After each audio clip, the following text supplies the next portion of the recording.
Hello guys, இன்னும் நம்ம இந்த வீடியோவில் எதை பற்றி பார்க்க போகிறோம்னா இந்த கவர்மெண்ட் லேப்டாப்பில் இருக்கக்கூடிய ப்ராப்ளத்தை தான் சால்வ் பண்ண போகிறோம். என்ன ப்ராப்ளம்னு பார்த்தீங்கன்னா, இந்த லேப்டாப் பார்த்தீங்கன்னா நம்ம வந்து சார்ஜ் போட்டால் வந்து சார்ஜும் ஏறாது. இதான் வந்து சார்ஜிங் அந்த லைட்டு ஆல்ரெடி நம்ம வந்து சார்ஜ் போட்டு தான் வச்சுருக்கோம், சார்ஜும் ஏறாது. சேம் டைம் பார்த்தீங்கன்னா ஆன் ஆகாது. நான் உங்களுக்கு வந்து ஆன் பண்ணி காட்டுறேன். இது வந்து பவர் பட்டன் ப்ராப்ளம். ஸோ அந்த பவர் பட்டன் ஒர்க் ஆகாது. ஸோ வந்து நம்ம வந்து நோவா பட்டன் தான் ப்ரெஸ் பண்ண போகிறோம். ஸோ சிமுலேட்டர் மூலமாக நம்ம ப்ரெஸ் பண்ணாலும் இதில் வந்து உங்களுக்கு வந்து எந்த ஒரு இண்டிகேஷனும் இல்லாது, அதாவது லைட் எதுவுமே பற்றாது. ஸோ இதுக்கான சொல்யூஷன், இது எதனால் வருதுங்கிற எல்லாத்தையும் நம்ம இந்த வீடியோவில் பார்க்க போகிறோம்.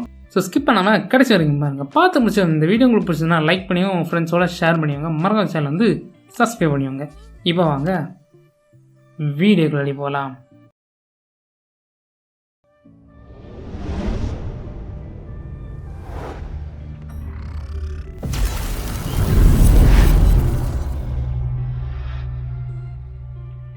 ஸோ ஃபர்ஸ்ட் ஆஃப் ஆல் நம்மளோட சார்ஜர் வந்து ரிமூவ் பண்ணிடலாம். ஸோ ஓகே ப்ரோ, நீங்கள் ஒரு வேளை சார்ஜர் ப்ராப்ளமானு கேட்டிங்கன்னா இது சார்ஜர் ப்ராப்ளம் கிடையாது. ஏன்னா அந்த சார்ஜர் வந்து இன்னொரு லேப்டாப்பில் போட்டு அது வந்து ஒர்க் ஆகுது. ஸோ இது சார்ஜர் ப்ராப்ளம் கிடையாது, இது வந்து லேப்டாப்பில் இருக்கக்கூடிய ஒரு ப்ராப்ளம் தான். ஸோ நம்ம சார்ஜரில் கம்ப்ளைண்ட் இல்லைன்னா ஃபஸ்ட்டு நீங்கள் வந்து இந்த கவர்மெண்ட் லேப்டாப்பில் நீங்கள் வந்து பார்க்க வேண்டியது என்னென்னா கீபோர்டு தான். ஏன்னா வந்து மோஸ்ட்லி இந்த கீபோர்டு தான் வந்து நிறைய கம்ப்ளைண்ட் வருது. ஸோ இந்த மாடல் பார்த்திங்கன்னா Lenovo E41-15ங்கிற மாடலு. ஸோ இப்போ நம்ம வந்து இதோட கீபோர்டை வந்து ரிமூவ் பண்ணிவிடும். ஏன்னு பார்த்தீங்கன்னா கீபோர்டில் இருக்க பட்டன் வந்து லாங் ப்ரெஸ் ஆகிட்டு இருந்ததுன்னா இந்த மாதிரி தான் இருக்கும். ஸோ இப்போ நம்ம வந்து கீபோர்டோட ஸ்க்ரூஸ் வந்து ரிமூவ் பண்ணிக்கலாம். ஒன்று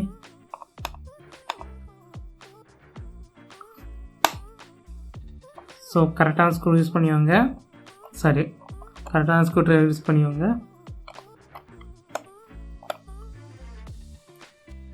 ஸோ ரெண்டையும் கலக்கிட்டோம். நெக்ஸ்ட்டு நம்ம வந்து திருப்பி வச்சுக்கலாம். ஓகே, பார்த்துட்டிங்கன்னா இதான் அந்த கீபோர்டா. இப்போ இந்த கீபோர்டை நம்ம இப்போ வந்து ரிமூவ் பண்ணணும். ஸோ அதுக்கு நான் வந்து இந்த மாதிரி ஒரு கார்டு யூஸ் பண்ணிக்கிறேன். உங்கள் ATM card, or college ID card, இந்த மாதிரிப்பட்ட ஏதாவது ஒரு கார்டு யூஸ் பண்ணிக்கோங்க. ஸோ யூஸ் பண்ணிவிட்டு நீங்கள் வந்து கலட்டுறது கொஞ்சம் பார்த்து வந்து கேர்ஃபுல்லாக வந்து எடுத்துக்கணும். சப்போஸ் கீபோர்டு நல்லதாக இருந்துச்சுன்னா நீங்கள் வந்து கொஞ்சம் கவனமாக எடுத்துக்கோங்க.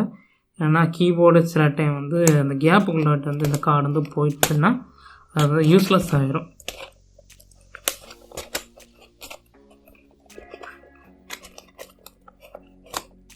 ஸோ இதே மாதிரி எல்லா சைடும் வந்து லைட்டாக இலக்கிவங்க, மெதுவாக பண்ணுங்கள்.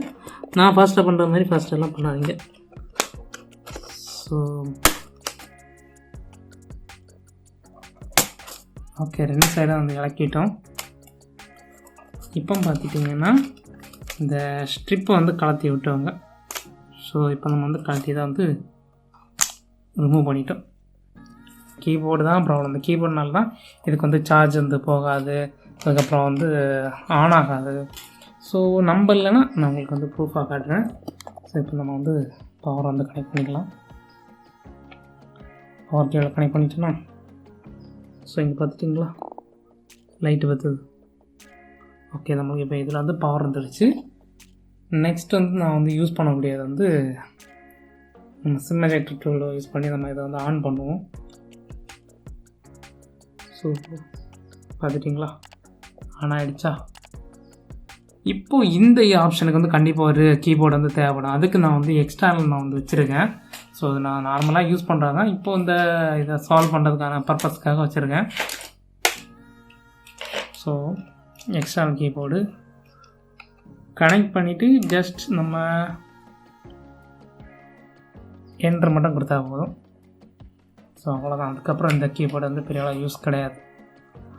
அவ்வளோதாங்க. இதில் உள்ள ப்ராப்ளம் மெயின் ப்ராப்ளமே இந்த கீபோர்டு தான். அது மட்டும் இல்லாமல் இந்த கவர்மெண்ட் லேப்டாப்ஸில் எல்லாமே இந்த கீபோர்டு மட்டும் தான் ப்ராப்ளம் வருது. சரி ஓகே ப்ரோ, இந்த கீபோர்டை சேஞ்ச் பண்ணால் புது கீபோர்டு போட்டால் அந்த ப்ராப்ளம் வருமானு கேட்டிங்கன்னா, புது கீபோர்டு போட்டிங்கன்னா புது கீபோர்டில் சேம் ப்ராப்ளம் வந்து உங்களுக்கு வரும். அதனால் இந்த கீபோர்டெல்லாம் மாற்றாதீங்க. இதே மாதிரி வந்து கலட்டி விட்டுவோங்க. இது ரெண்டு வந்து ரிமூவ் பண்ணி விட்டுட்டு நீங்கள் இந்த மாதிரியான ஒரு எக்ஸ்டர்னல் கீபோர்டு வந்து யூஸ் பண்ணிக்கோங்க. அதுதான் வந்து பெட்ரு. ஓகேவா? அதனால் நீங்கள் வந்து எக்ஸ்டர்னல் கீபோர்டு யூஸ் பண்ணிக்கோங்க. இதுக்கான சொல்யூஷன் இதோட ப்ராப்ளம் பார்த்திங்கன்னா ஆன் ஆகல, சேம் டைம் வந்து சார்ஜ் ஏறல. இப்போ நம்ம அந்த கீபோர்டை வந்து கலட்டின அப்புறம் வந்து இப்போ வந்து ஆன் ஆகிடுச்சு. சேம் டைம் பார்த்திங்கன்னா இங்கே வந்து சார்ஜிங் ஏறுது. ஸோ இது அது மட்டும் இல்லாமல் இங்கே பார்த்தவங்க ஐக்கான் காட்டுதா சார்ஜ் ஏறுற மாதிரி. இப்போ பார்த்தீங்கன்னா இதோட ப்ராப்ளம் சால்வ் ஆகிடுச்சு. இதோட கல்ப்ரிட் வேறு யாரும் இல்லை, கீபோர்டு தான். ஸோ கீபோர்டு வந்து முடிஞ்ச அளவுக்கு வந்து பார்த்து யூஸ் பண்ணிக்கோங்க. இந்த லேப்டாப் பார்த்தீங்கன்னா யூஸ் பண்ணாமல் இருந்ததுனால தான் இந்த ப்ராப்ளம் வந்துச்சு. ஸோ நீங்கள் வந்து இப்போ கீபோர்டை கலட்டிட்டீங்க, அப்போது இந்த பிளேஸ் வந்து கொஞ்சம் காலியாக தான் இருக்கும். ஸோ அந்த டைம் நீங்கள் என்ன பண்ணுங்கன்னா, இதை வந்து ஜஸ்ட் நீங்கள் வந்து சும்மா நீங்கள் வந்து இதை வந்து கனெக்ட் பண்ணிவிடுங்க. அதாவது இதில் வந்து லைன் கொடுக்காம சும்மா வந்து நீங்கள் இதை வந்து ஜாயின் பண்ணி விட்டுருவாங்க. ஏன்னா இது வந்து உள்ள தூசியெல்லாம் யாரையும் வந்து நாசாகாமல் இருக்கிறதுக்காக. எப்போவுமே இந்த கீபோர்டு சேஞ்ச் பண்ணுற டைம் வந்து ஃபஸ்ட் வந்து இந்த 2 லெஃப்ட் சைடில் ஃபஸ்ட்டு லெஃப்ட்டு ரைட்டு எல்லாமே வந்து கரெக்டாக ஜாயின் பண்ணிவாங்க.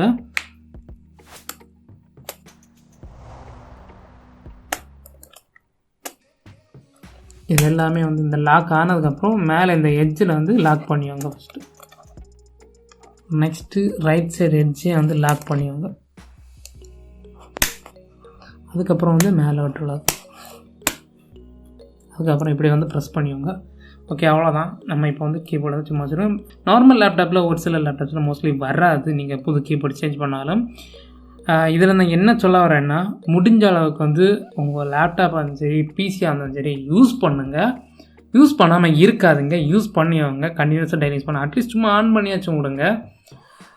இன்னொரு விஷயம் என்னென்னு பார்த்தீங்கன்னா, லேப்டாப்பும் சரி பிசியாக இருந்தாலும் சரி எறும்பு இருக்கக்கூடிய இடத்துலலாம் வைக்காதீங்க.